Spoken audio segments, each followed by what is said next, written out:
la variante, Michel, parce que l'interlocuteur précédent était très drôle. Mais toi, ça tombe bien, tu es très drôle également. Tu es président du cluster Le Tourisme de Atout France. Et bravo en tout cas pour ton implication au sein d'Atout France depuis 2004. Ta réflexion par rapport à cette problématique, est-ce qu'on doit jouer collectif tout en gardant la génétique des vignerons français? Vous avez 3 heures, monsieur. Et il peut le faire en plus. Hein. Alors, d'abord peut-être une précision que je ne peux pas résister à l'envie de vous faire tout de même. L'onotourisme au sein de Atout France, même si ça ne s'appelait pas Atout France au départ, ça date de la campagne 1999-2000. Il fallait peut-être le préciser, le rapporter quand même. Ce point est, et c'est donc même pas moi qui ai commencé, hein, c'est même pas moi qui ai l'honneur de l'avoir initié.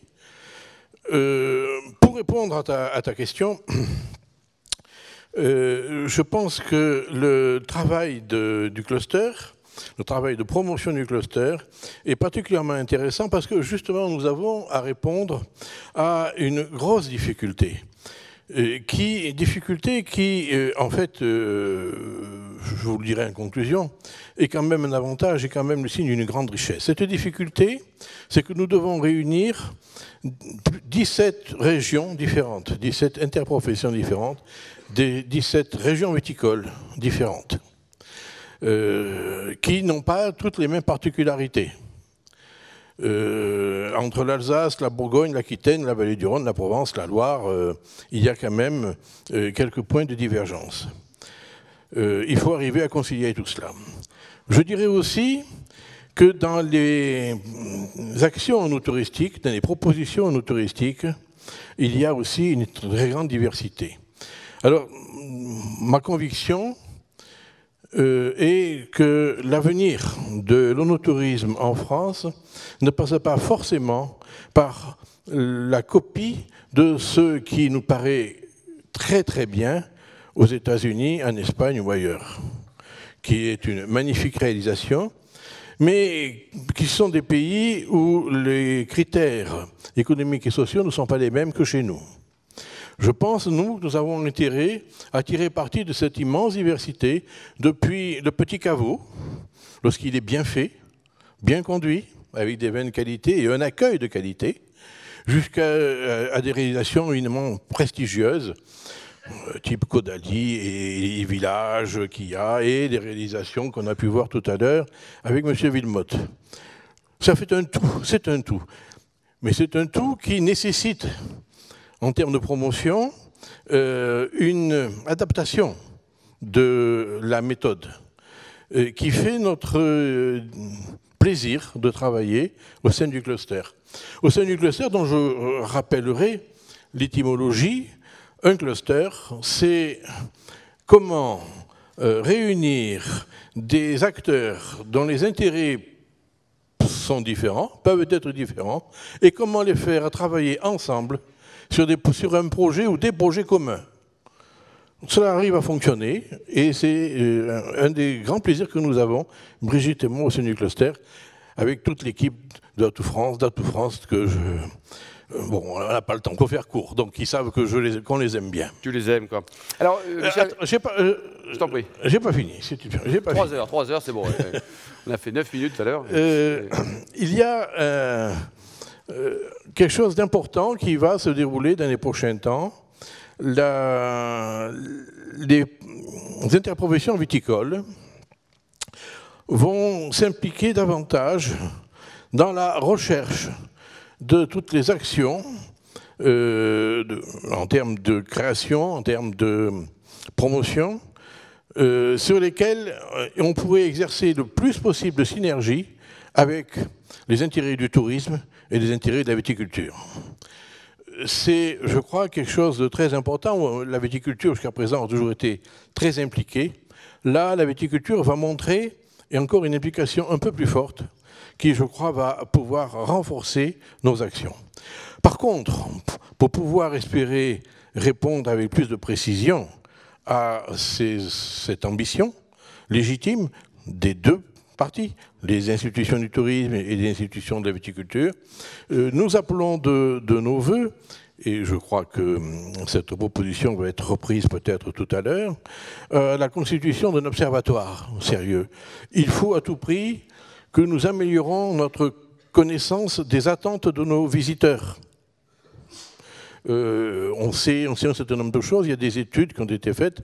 La dernière étude commence un peu à dater, et comme la viticulture, enfin comme l'onotourisme, pardon, avance très vite, ce qui était vrai il y a 4 ou 5 ans ne l'est peut-être moins maintenant. Donc connaître les attentes de nos visiteurs. Et deuxièmement aussi, je crois que nous pourrions aussi avoir intérêt à mieux connaître, à mieux quantifier l'offre touristique, notre offre touristique, et à mieux en définir aussi la qualification. Je vous disais que pour moi, ça commence au caveau et ça va jusqu'au plus haut. Mais quelle est la part entre chaque? Qu'est-ce qu'on peut faire? Parce que de toutes les façons, si nous voulons véritablement illustrer notre aphorisme, l'aphorisme que cette devise qu'a fait sienne le cluster, c'est-à-dire l'onotourisme, un avantage pour la viticulture, un atout pour le tourisme, il faut quand même bien qu'on puisse là exploiter à fond tout ce que l'art de vivre français inspire à nos visiteurs. Il faut donc mieux le savoir. Et Michel, qu'est-ce qu'on peut faire pour impliquer encore plus, ils sont déjà impliqués, les interprofessions, les motiver encore plus à penser, à rêver, à dormir le tourisme? Qu'est-ce qu'on peut faire de plus pour les... Oui. Qu'est-ce qu'il y a comme piste, soit de travailler en commun, soit séparément? Non, je crois qu'aujourd'hui, cela fonctionne. Il faut que, je crois, que tout le monde, ensemble, pousse un peu plus encore et prenne conscience du réel poids économique de l'onotourisme. Quelqu'un l'a dit, je crois, ce matin, ces quelques années, ces quelques derniers millésimes un peu difficiles ont montré, dans certains cas, aux viticulteurs, l'intérêt d'avoir une diversification de ses recettes. Et l'onotourisme en est une qui convient parfaitement. Si je garde ma casquette viticole, je dirais qu'il y a un autre grand avantage aussi qui est apparu très clairement après l'exposé de Christelle, Provins et Société. Je crois, moi, que l'onotourisme est la meilleure réponse du berger à la bergère. Les hygiénistes et les moralisateurs qui veulent nous faire croire que nous sommes complètement inconscients lorsque nous buvons un verre de vin, je crois que notre meilleure réponse est de leur montrer que l'art de vivre, que l'intelligence, que la culture, que l'alliance avec le patrimoine et le plaisir d'être quelque part va aussi avec un verre de vin, bu modérément. Et je crois que c'est là la façon de contribuer au développement de l'image, de la notoriété de la viticulture. Et puis ça a été dit ce matin, là où il y a de la viticulture, généralement, le tourisme aussi va bien parce que généralement, il y a une richesse culturelle. Historiquement, ça va de pair. Il y a une richesse des paysages. Tout est fait pour que ça soit une réussite. Et je crois que non, c'est une question d'hommes. Et je crois que les hommes sont là. La relève arrive. Et je crois que tout le monde est motivé, est passionné, est persuadé que c'est quelque chose qui a un énorme avenir pour la viticulture. Enfin, Michel, tu faisais référence, les jeunes vignerons, tu sens qu'il y a une dynamique nouvelle, ils arrivent avec des idées, ils veulent bouger également en matière de l'otourisme? Ah oui, absolument.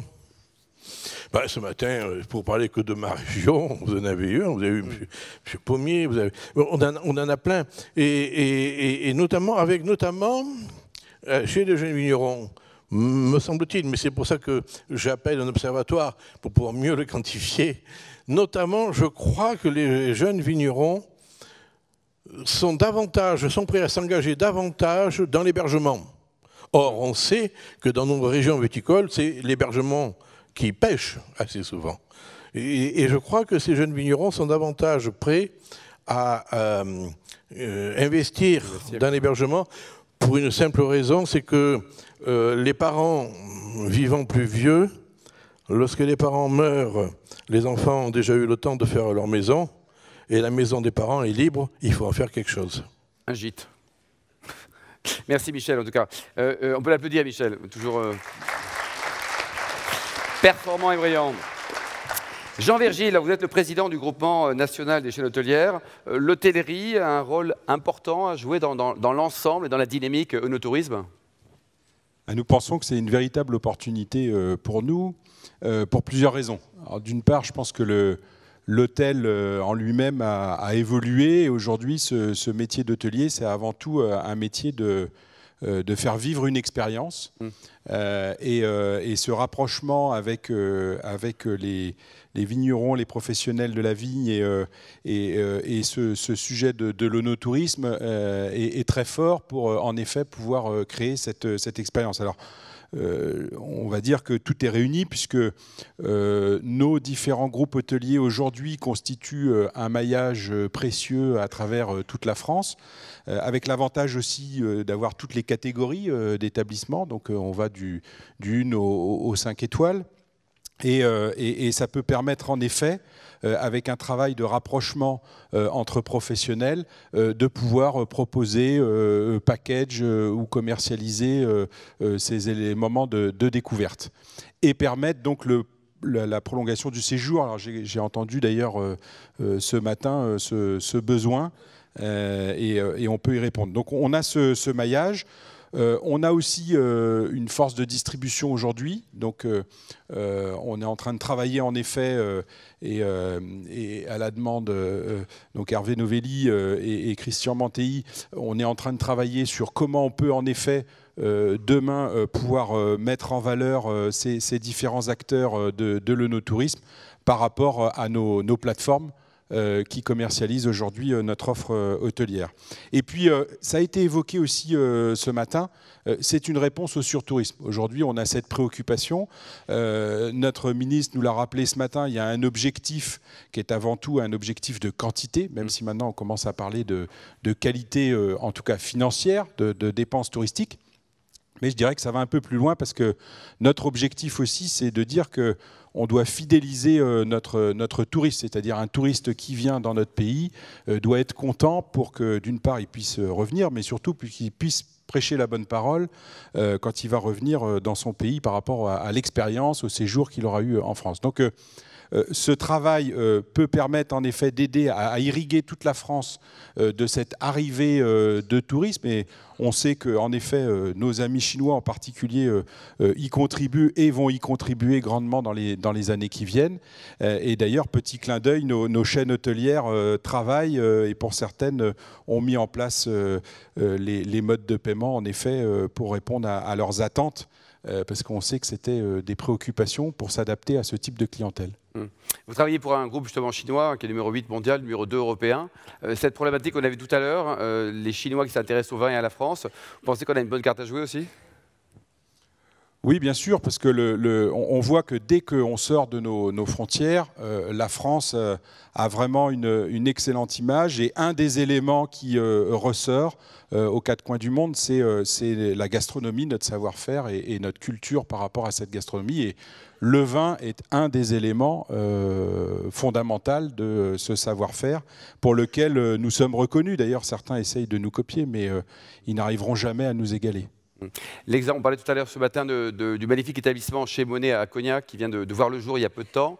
La problématique liée à Airbnb dans les vignobles, c'est complémentaire d'une offre classique hôtelière ou c'est une concurrence parfois un peu déloyale ? En fait, votre terme est très juste, c'est-à-dire que le sujet par rapport à Airbnb ou d'autres types d'hébergement, c'est plus l'approche de concurrence loyale ou déloyale. Je pense que toute concurrence, au contraire, est plutôt un atout, puisque ça crée une dynamique, ça oblige aussi à se remettre en cause, et nos métiers évoluent beaucoup aussi grâce à ça.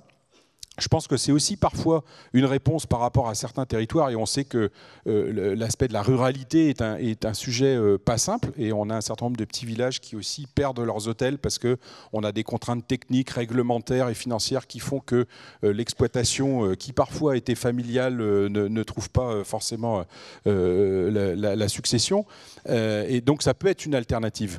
Ce que nous voulons simplement, c'est qu'on soit dans une concurrence qui soit dynamique et loyale et que quelque part on puisse aussi garantir aux consommateurs un minimum de services, de sécurité et de qualité. Et ça, c'est un point important parce que le jour où on commencera à avoir des pépins graves, et on ne le souhaite pas, mais dans certains types d'hébergements, malheureusement, c'est notre image France qui sera entachée. Et ça, nous y sommes, nous, en tant que professionnels, extrêmement soucieux. Jean-Virgile, ça peut être une bonne idée que tous les hôtels de France offrent à leurs clients, en signe de bienvenue, une bouteille de vin dans la chambre. Tous. L'idée est excellente. So what? Oui, c'est une bonne idée. En tout cas, y compris en Bretagne, vous êtes pas loin, donc même à Saint-Malo. Hein. Oui. Alors, en effet, on va travailler sur la façon dont on peut, en tout cas, nous engager. Et on a déjà dessiné les contours de notre partenariat.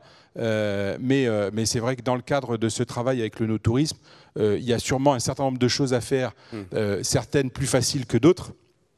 Mais en tout cas, je m'engage à mobiliser, bien entendu, nos réseaux pour porter haut et fort les couleurs de l'onotourisme. En plus, vous avez un président en Europe qui adore le vin, ça tombe bien. Merci Jean-Virgile. Alors Brigitte, donc vous êtes directrice du développement et de l'innovation au CRT Nouvelle-Aquitaine. Dans votre région, il y a plein de vignobles, des beaux vignobles, mais parfois un peu concurrents. C'est facile à gérer tout ça? Oui, le CRT est engagé depuis très longtemps, depuis le début du cluster, dans le travail qu'on fait en commun.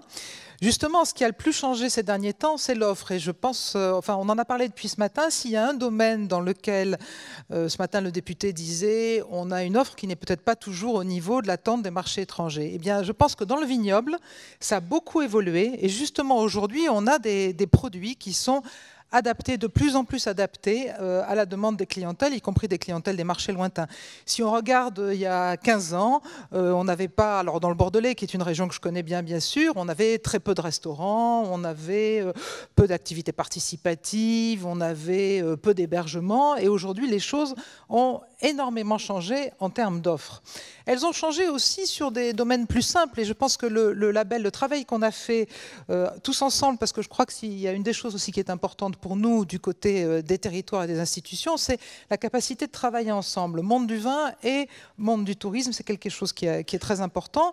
Avec le label Vignoble et Découverte, on s'est rendu compte aussi dans les dernières auditions, puisqu'on participe notamment avec Michel aux auditions de renouvellement du label, à quel point ça avait changé. C'est-à-dire au début, on avait des gens qui étaient très hésitants, qui ne savaient pas très bien comment s'organiser. Et là, on voit dans le renouvellement à quel point les gens ont avancé, se sont structurés, se connaissent, vont voir l'offre de leurs voisins, bénéficient de l'expérience. Et je crois que ça, c'est quand même un apport collectif. Et il faut qu'on soit aussi conscient de cette avancée, parce que pendant très longtemps, on a dit l'offre française, elle est en retard. Mais sachant regarder aussi les progrès qu'on a faits, parce que je pense que ces progrès, eh bien, ils s'adaptent à l'ensemble de la demande. Parce que ce qu'on regarde, nous aussi, du côté de la promotion, c'est que la thématique de l'onotourisme, c'est en fin de compte une thématique qu'on utilise bien au-delà de la clientèle stricto sensu des amateurs de vin. Parce qu'on vend mieux un littoral s'il y a un rétro-littoral avec du vignoble. C'est-à-dire qu'on s'est rendu compte, et y compris dans des études qu'on avait faites avec Atout France, que les régions qui avaient un vignoble, eh bien, elles vendaient mieux la totalité du reste de leur offre.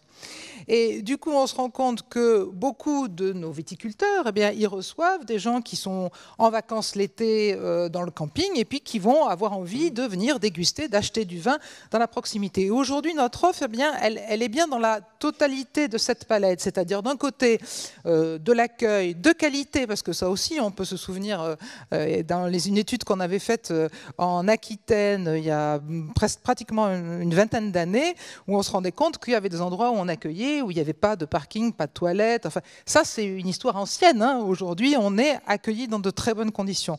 Que ce soit pour venir acheter du vin, le déguster et puis le ramener le soir au camping. Et de l'autre côté, on l'a vu avec les chais que M. Villemotte nous a montré, avec des produits de haute qualité qui permettent de faire rayonner l'image du vignoble bien au-delà des frontières régionales. Donc on a la totalité de cette offre. Et la promotion, elle a changé aussi parce que si on compare à nouveau il y a 20 ans et aujourd'hui, eh bien, on est dans un autre univers de promotion. Et c'est aussi quelque chose qu'on essaie à quoi on s'adapte au sein du cluster ou dans nos propres outils de communication. Aujourd'hui, on accueille des blogueurs, des influenceurs. On est vraiment dans d'autres types de communication. et aussi dans d'autres types de distribution, puisque notre offre, je me souviens aussi avec le CIVB à Bordeaux, on avait créé une application qui était à l'époque assez originale de géolocalisation de l'offre no touristique, et aujourd'hui on a un site internet, Bordeaux Wine Trip, où on peut réserver la visite. Alors il y a aussi bien sûr des prestataires privés qui font ça, on coordonne l'ensemble des partenaires pour qu'ils soient sur ce site, mais donc on a aujourd'hui des moyens de commercialisation et de distribution qui sont bien différents de ceux d'il y a 10 ans. Donc là, il y a quand même eu un challenge d'adaptation, et je pense que l'ensemble des professionnels s'y sont bien adaptés. Peut-être un point où on pourrait certainement encore progresser, c'est dans la relation client. Il y avait dans l'étude d'Atout France qui, moi, de mon point de vue, va aussi dans la thématique de la promotion. Dans l'étude d'Atout France, on voyait à l'époque une différence entre les gens qui avaient envie de revenir dans le vignoble et ceux qui voulaient continuer à boire du vin de la propriété qu'ils avaient visitée. Et je pense qu'aujourd'hui, peut-être que là, c'est aussi chez les prestataires web ou dans les applis qu'on peut inventer des choses qui pourraient aider les viticulteurs à mieux entretenir leur fichier client. Quand j'ai un visiteur, souvent, est-ce que je prends le temps de bien prendre ses coordonnées? Alors ça a progressé, mais de mon point de vue, il y a encore une grande marge de manœuvre aujourd'hui de développement pour accompagner les professionnels dans la relation client, dans la prise en considération du client, dans la manière dont on peut maintenir, entretenir une relation avec lui, parce que c'est cet univers-là qui est aujourd'hui l'univers dans lequel on vit. C'est un univers très personnalisé et qui doit être adapté à la demande du client, la demande de l'individu, et on a aujourd'hui les moyens de le faire. Brigitte, est-ce qu'il existe une vraie définition officielle de l'œnotourisme? Et si oui, laquelle? Je pense qu'on l'a bien défini depuis longtemps. Aujourd'hui, il y a une gamme d'activités très large. Alors, à l'époque, Laffitte avait dit 9 types d'activités qu'on pouvait faire dans le vignoble. Nous, on différencie le tourisme du visiteur, mais le touriste qui dort sur place, qui donc sort de chez lui, eh bien, il est intéressant, comme le visiteur peut l'être aussi, parce qu'on a beaucoup de gens, on parle souvent des exemples américains ou des exemples espagnols ou italien, mais dans ces pays aussi, 80% des visiteurs, et nous en France, on a pratiquement 50%, enfin 40% de visiteurs étrangers. Mais sur les vignobles dont on parle souvent comme des vignobles exemplaires, la part des visiteurs de proximité est plus grande. Donc ça veut dire que nous, quand même, on sait utiliser aussi notre vignoble dans l'attractivité internationale. Donc je pense que ça, c'est aussi très important, et c'est ce qui différencie certainement aussi notre vignoble, c'est d'être une vraie destination touristique. Je crois que cette spécificité du vignoble français, et on peut la partager avec les Italiens et les Espagnols, c'est que notre vignoble est un vignoble historique, un vignoble dans des villages, dans des activités, dans une vie réelle. Et ça, je pense que c'est ce qui différencie très franchement et ce qui fait la spécificité et, de mon point de vue, l'avant-garde. Oui. C'est qu'on a bien cette mixité d'activités qui font de nos vignobles des vraies destinations touristiques. 2018, c'est un grand cru également en Nouvelle-Aquitaine. Il y a eu beaucoup de œnotouristes. Ça, c'est une belle année aussi, 2018 ? Oui, alors c'est une belle année justement parce qu'on a cette explosion de l'offre. Alors évidemment, quand on a l'explosion de l'offre, on est aussi plus nombreux à devoir se partager les clients. Mais je pense que du coup, il y a une offre adaptée à chaque demande. Merci Brigitte. On peut l'applaudir, Brigitte. Merci Brigitte. Stéphane, un mot sur la marque mondiale que tu es en train de créer, WinePass, sachant que toi, tu as été salarié et tu es devenu entrepreneur chez Entreprise en 2002. Donc, tu as changé de vie dans les voyages et puis maintenant, avec une activité dédiée au vin qui a une vraie vocation et ambition mondiale. Oui, merci. Donc moi, j'étais salarié chez British Airways, une compagnie aérienne fort connue, j'espère. Et quand j'ai eu l'occasion de la quitter, j'ai commencé ma vie d'entrepreneur. Donc j'ai racheté une agence de voyage à Bordeaux qui faisait voyager le monde du vin, qui s'appelle Mauriac Voyage. Et petit à petit, je me suis lié d'amitié avec mes clients. Et c'était à cette époque également où les prix des grandes bouteilles ont commencé à atteindre des prix presque de marque de luxe. Et je me suis dit qu'il allait avoir un business à créer autour des expériences de visite ou selon les activités qu'ils avaient dans chacun de ces vignobles. Et donc j'ai commencé à racheter un certain nombre de petites entreprises, ce qu'on appelle les agences réceptives, et j'en ai fédéré un certain nombre pour créer Bordeaux Excellence, qui fait à peu près 4 millions d'euros aujourd'hui, autour des croisières, des clients VIP américains particuliers et des groupes incentives des États-Unis, avec une assez grosse partie aussi liée à la Chine. Donc, fort de cette expérience, je me suis dit, bon, ben, c'est bien, maintenant on a ça à Bordeaux, mais un client qui a goûté du Bordeaux Excellence, il va vouloir goûter l'équivalent en Bourgogne, en Champagne, en Vallée de la Loire. Et donc, j'ai créé un réseau qui s'appelait Wine Tour in France, qui regroupait des agences réceptives, dont il y a d'ailleurs Benoît qui est par là, quelque part, qui était notre pilote pour l'Alsace. Et donc on a créé ce réseau Wine Tour in France pour essayer de fédérer une offre française autour de l'art de vivre, avec comme fil conducteur le no-tourisme. Bon, et comme j'étais encore jeune à l'époque, je me suis dit, bon, allez, maintenant, il faut te mettre un nouveau challenge. Et je vais à l'ILTM. L'ILTM, c'est un peu nos assises du tourisme de luxe. Ça se passe à Cannes. Et chaque année, grâce à Mauriac Voyage, je suis invité comme acheteur. Et un jour, je suis invité par le propriétaire du Danieli. Pourtant, je ne vendais pas trop le Danieli. Et il me dit, j'aimerais vous rencontrer. Et en fait, il me demande de fédérer l'offre italienne et de créer un wine tour in Italie pour fédérer l'offre italienne comme j'avais fait en France. Je rentre en France, je passe les fêtes de Noël, je bois quelques coupes de champagne et je me dis, tiens, plutôt que de faire un wine tour in Italie puis un wine tour in Spain et Dieu sait quoi, voyons voir s'il existe une marque mondiale autour de l'œnotourisme. Et donc je surfe sur le net et je m'aperçois qu'il n'y a pas de marque mondiale forte qui fédère une offre touristique. Donc je décide de la faire. Désolé pour ce long parcours, mais ça vous expliquera comment je suis arrivé à créer WinePass. Donc WinePass, l'idée, c'est de créer une marque mondiale autour des expériences haut de gamme, autour du vin et des spiritueux. C'est en anglais, uniquement en anglais, il n'y a pas de prix, et le site est basé aux États-Unis. Nous avons ouvert 13 pays à ce jour, on a 2 ans, un peu plus de 2 ans, on a ouvert 13 pays, on a 300 partenaires, donc les partenaires ce sont des wineries, des distilleries, des hôtels de charme dans les vignes, des restaurants gastronomiques, ça c'est pour l'offre directe, donc le client peut aller directement réserver auprès de ses partenaires, ou alors il peut réserver via une agence de voyage réceptive, on en a 25 à travers le monde, et ces agences réceptives leur élaborera un projet personnel, que ce soit pour un client particulier ou un client société. Donc on a à peu près 10 000 visiteurs par mois, avec 6% de Français, tout le reste c'est international. Voilà, en résumé, je sais pas. C'est intéressant. Et alors, ta vision un peu de l'œnotourisme en dehors de nos frontières, est-ce qu'ils sont performants? Il y a des points que nous, Français, on pourrait améliorer au regard de ce que tu as pu vivre en Italie ou dans des destinations plus lointaines?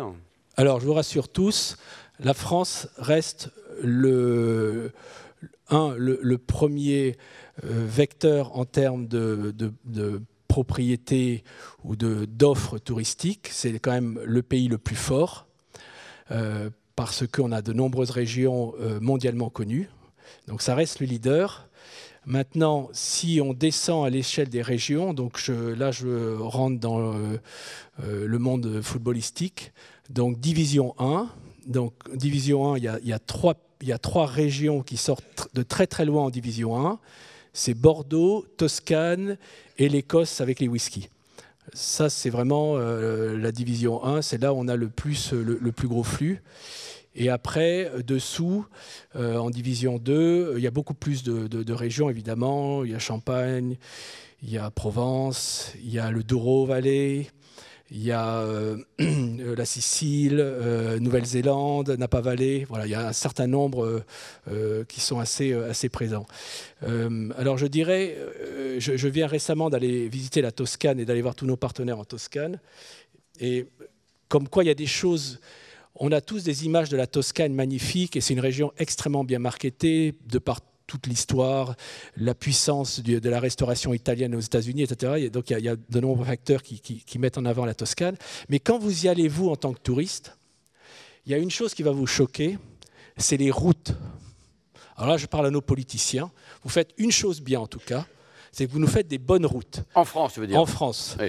Et je peux vous assurer, quand vous êtes touriste, à vous balader en Toscane, dans des routes, une espèce d'autoroute où il y a sans arrêt des travaux, où on ne sait plus où on est, où tout d'un coup ça s'arrête, enfin, bon, on se croirait un peu dans une drôle de région.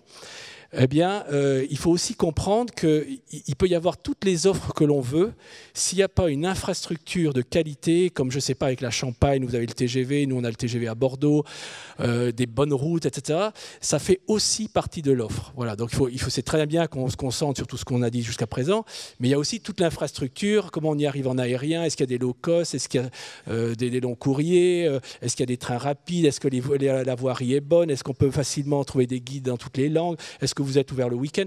Tout ça, ça fait partie de l'offre. Ce n'est pas que le produit lui-même. Stéphane, 2-3 idées pour terminer qu'on devrait mettre en œuvre pour promouvoir l'offre touristique en France. Il y a un qui est imaginatif, qui est un entrepreneur. Qu'est-ce qu'on pourrait faire? Moi, je crois qu'il faudrait essayer de faire ce qu'a fait Vinexpo à une époque. C'est qu'on devienne les leaders dans le tourisme œnologique et qu'on donne le là au niveau mondial. Parfait. Voilà, vous êtes parti pour 3 siècles, hein. C'est très bien ça. Merci Stéphane, bravo. Belle aventure entrepreneuriale, quoi. Laurence, auteur de l'expérience client, le design pour innover, le service client, Laurence, l'accueil au domaine, il y a encore du boulot pour que 100% des vignerons français aient une grande banane quand ils voient un touriste? Alors c'est vrai que quand on parle d'expérience client, on pense souvent accueil et service, mais en fait ça va bien au-delà de tout cela. Et quand je pense à Émerveillé par l'Ardèche, les expériences spéléo qu'on a vues ce matin, effectivement, dans le mot expérience, il y a sa racine, c'est-à-dire vivre quelque chose et surtout ressentir des émotions, vivre quelque chose de très fort. Alors depuis ce matin, effectivement, on parle beaucoup de ce qu'on va faire, hein, mais on n'a pas du tout parlé de comment on peut faire tout ça. Et il faut effectivement des méthodes et des outils pour concevoir des expériences qui soient source d'émotions, source de prescriptions pour pouvoir faire revenir et puis fidéliser et en parler autour de soi. Alors si on parle de design et d'innovation pour parler d'expérience, c'est qu'on va mobiliser effectivement des écosystèmes, c'est-à-dire des territoires qui sont par définition distribués et composés par des parties prenantes qui ont souvent rien à voir entre elles, hein, qui sont très, très différentes. Et l'intérêt de l'approche design et du design de service plus particulièrement, c'est qu'on va travailler à un niveau écosystémique et collaboratif.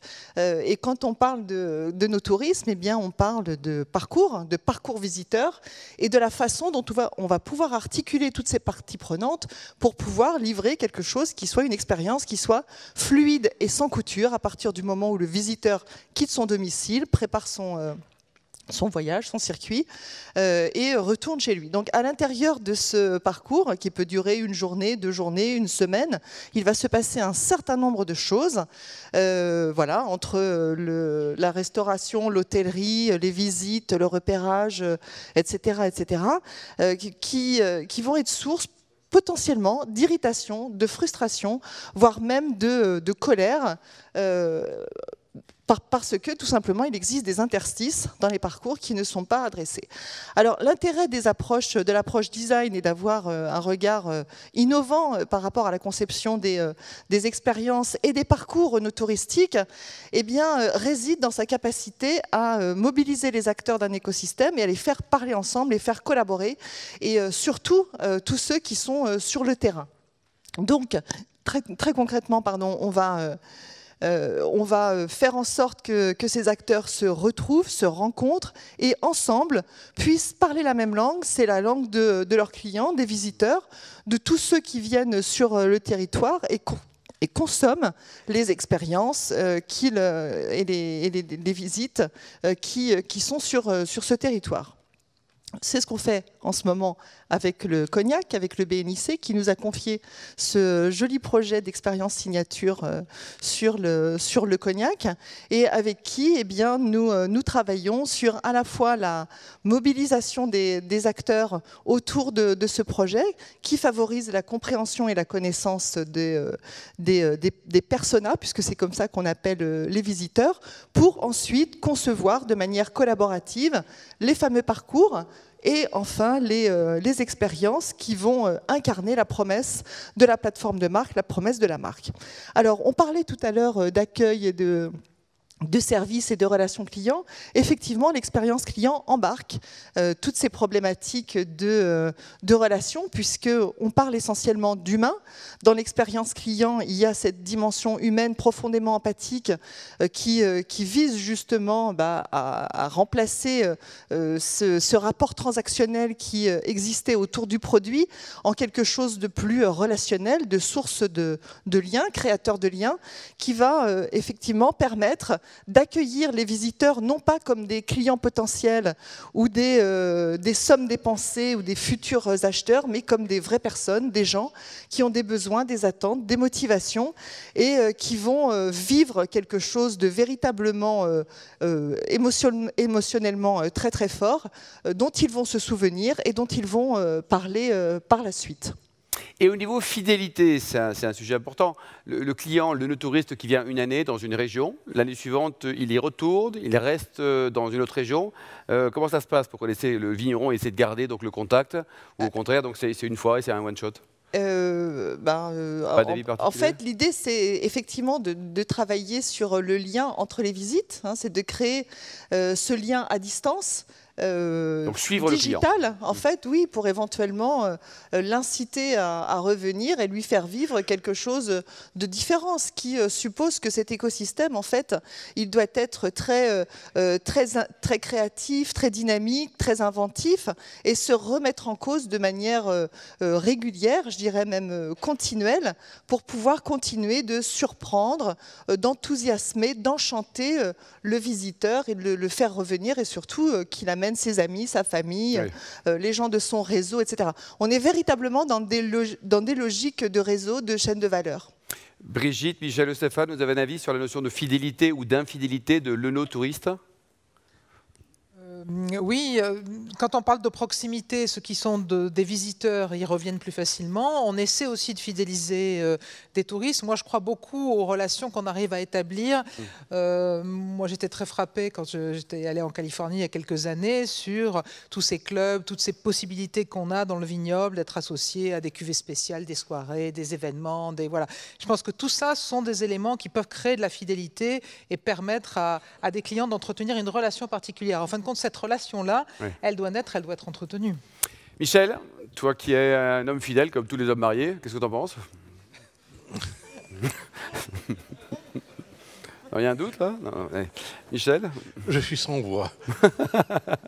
Non, moi je crois qu'en fait il y a je crois il y a des touristes qui aiment bien changer de région et qui donc changent aussi de vignoble.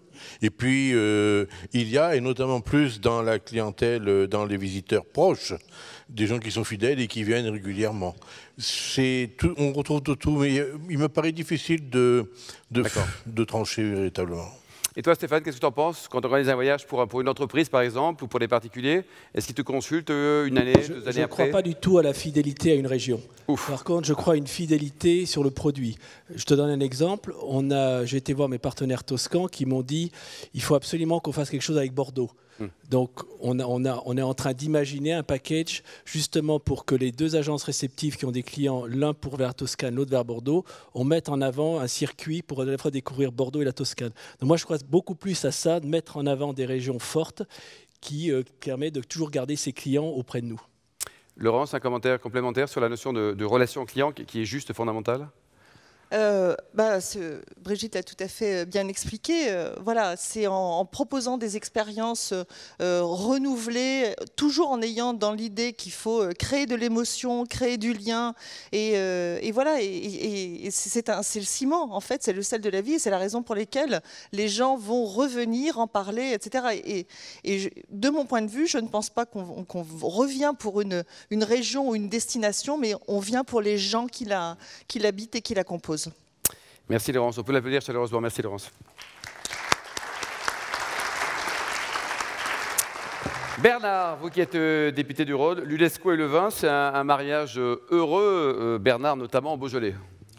Oui, tout d'abord, avant de parler de mariage, je voudrais, moi, féliciter le président Novelli et le directeur général d'Atout France, parce que pour assurer le succès touristique de nos territoires, il faut effectivement une stratégie globale. Et le mérite de ces premières assises ont justement le mérite de mettre en exergue ce qui se fait dans chacune des régions viticoles. Et faut-il que nous ayons les moyens, président Novelli, que l'État, que le gouvernement, que les pouvoirs publics nous aident, et je crois que nous réussirons dans ce domaine. Alors, vous évoquiez il y a un instant le mariage d'une région, le Beaujolais et le Géoparc. Il est vrai que cette région est située à proximité de Lyon, reconnue déjà par l'UNESCO, se situe dans le prolongement aussi de la Grande Bourgogne, aussi reconnue par l'UNESCO pour un certain nombre effectivement de sites, et que le Beaujolais, depuis un certain nombre d'années, travaille, s'est fédéré, travaille et a une énergie, parce que le Beaujolais veut mettre en valeur ses 500 millions d'années d'histoire. Et ce n'est pas rien. La géologie explique ce que nous sommes, le terrain, le vignoble, les habitations, les villages. Et par conséquent, ce travail qui a été mené a permis de fédérer à la fois les associations, les communes, les viticulteurs, c'est-à-dire toutes celles et ceux qui croient à l'avenir de ces territoires. Et grâce d'ailleurs au syndicat mixte du Beaujolais, représenté par son président Daniel Pacou dans cette salle, eh bien de 2012 à 2018, un travail important a été mené.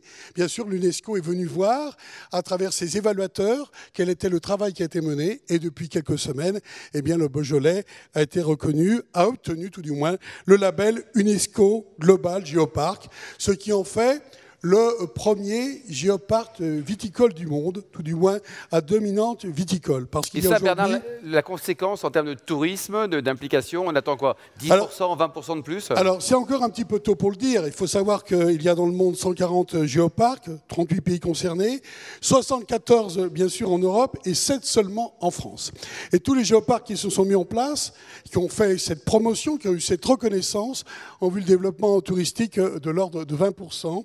Assez rapidement, parce qu'effectivement, cette marque UNESCO est une reconnaissance de qualité, est une reconnaissance pour le géoparc aussi scientifique, culturel, c'est-à-dire un travail qui est mené, parce que le géoparc ne se limite pas simplement à avoir un titre. Le géoparc, c'est un certain nombre d'initiatives. C'est bien sûr la création d'ambassadeurs du géoparc. Il y a aujourd'hui plus de 1000 ambassadeurs, associations, particuliers, élus qui sont porteurs de ce projet. Il y a les géosites qui sont reconnus sur l'ensemble du territoire. Il y a des géo-initiatives, il y a des géo-événements.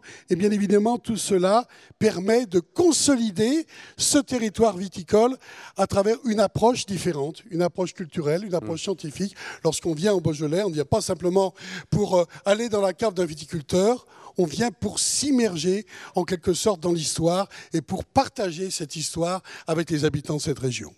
Stéphane, est-ce que tu penses que ce genre de label, de distinction peut motiver une clientèle qui ne s'attachait pas forcément au Beaujolais à venir découvrir cette région, au même titre que le classement pour la Champagne, à motiver aussi les Théo à venir, ils ne venaient pas forcément avant?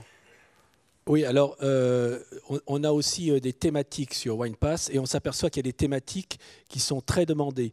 Par exemple, tout ce qui est participatif dans une vigne, quel que ce soit avec le sécateur, à faire l'hiver, ce que vous voulez, ou du blending, ou l'art, tout ce qui est autour de l'art, c'est-à-dire des expositions. Donc tout ce qui fait que le tourisme n'est pas passif est forcément un plus pour le produit ou la région ou le partenaire.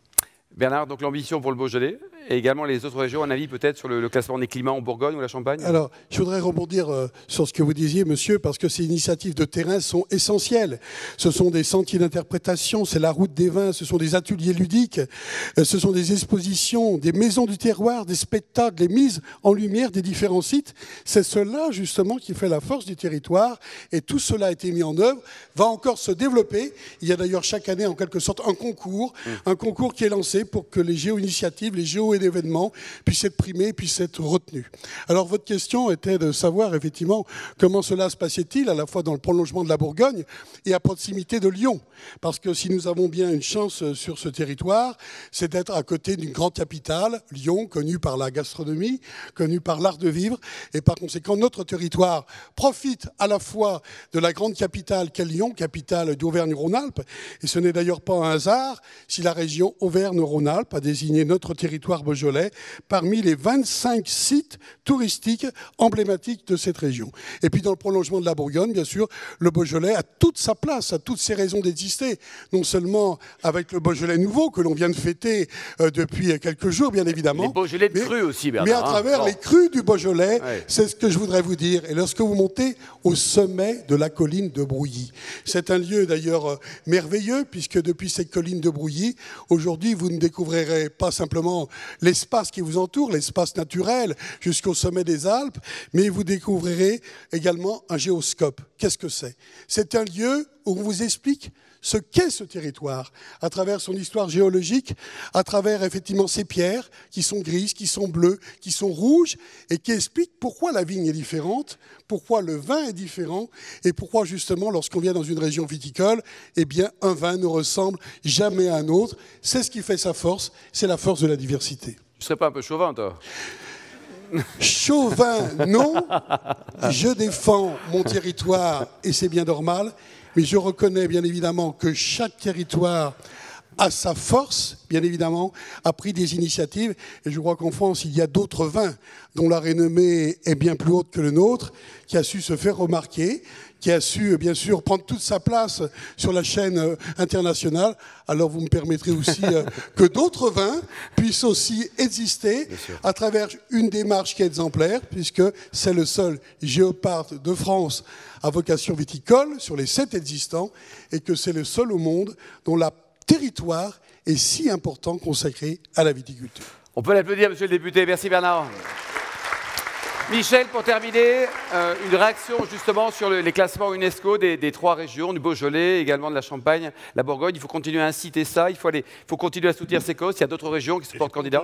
Je n'ai pas entendu le début de ta question. La question, c'est est-ce qu'il faut continuer à soutenir ces classements, que quand certains territoires veulent être classés, quel que soit le classement, il est de devoir de les aider pour avoir une reconnaissance? Je crois que conditionnellement, c'est un élément positif qui ne peut que faciliter ensuite le choix de la région, de cette région.